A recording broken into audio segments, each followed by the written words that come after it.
Hey everyone, welcome back to the Going Zero Waste YouTube channel. I'm Kathryn Kellogg, and today we're going to talk about going zero waste on a budget. So when I started going zero waste, I was working as a full-time professional actor, and I was making $250 a week. Not a lot of money. Couldn't really afford to buy a lot of like really new fancy zero waste items. So I, worked with the budget that I had, which was pretty small. It was around $50 is what I was able to save up for when I started going zero waste. And I just wanted to provide some of the tips that I learned along the way because honestly, you really don't need a lot of stuff to go zero waste. I think that stuff that helps you go zero waste obviously is great.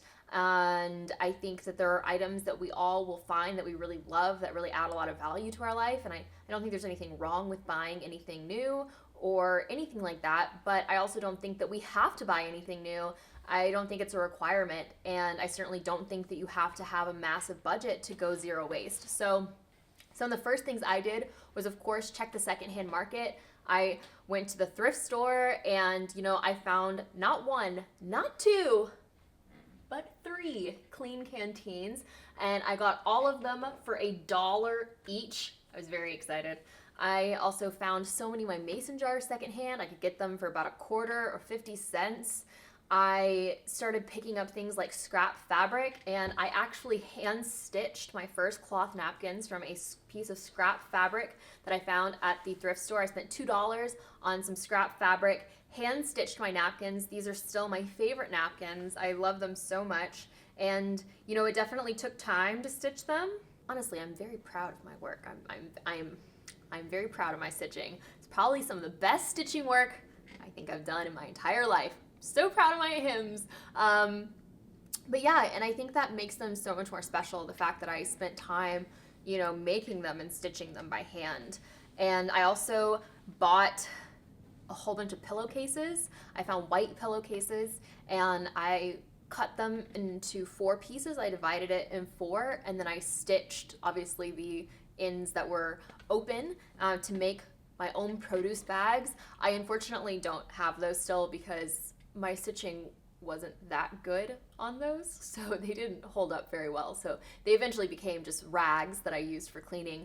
But still, I think the point is that if with a little bit of creativity and just like a little bit of skill, you can easily do this very inexpensively. So my pillowcases, I think I probably spent around $5 on pillowcases to stitch my own reusable bags. I started collecting, mason jars from things that I bought at the store. So, I would have this, jars like this. Of course, I'd remove the label.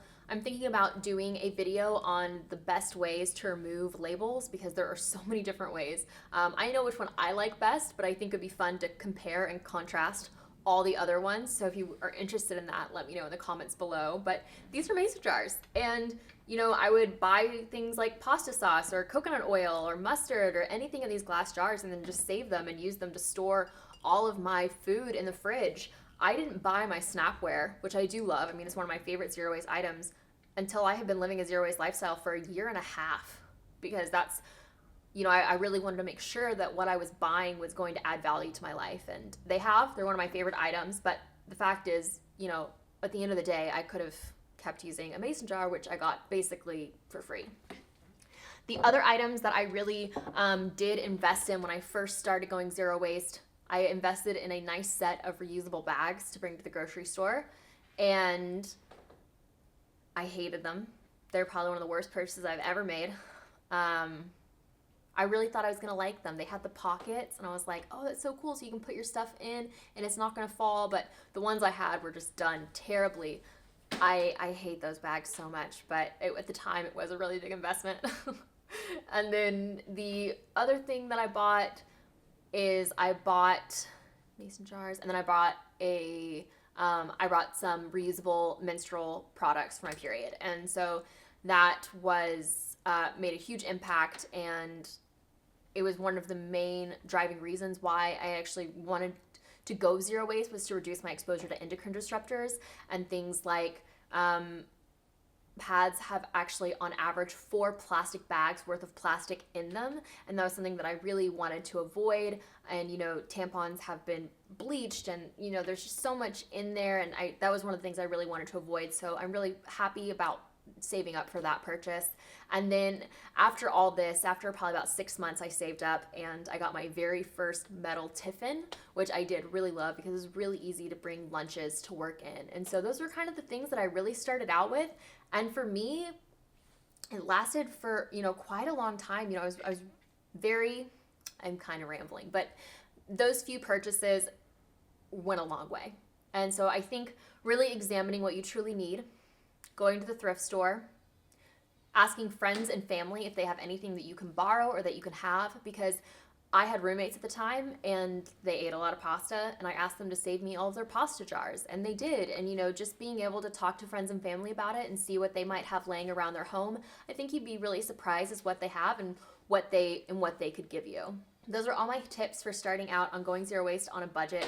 I promise it doesn't have to be super expensive. So I hope that you found these tips helpful. If you did, please give this a thumbs up and press that red subscribe button to be notified when new videos are coming out. All right, well, I will see you guys next week with a new video.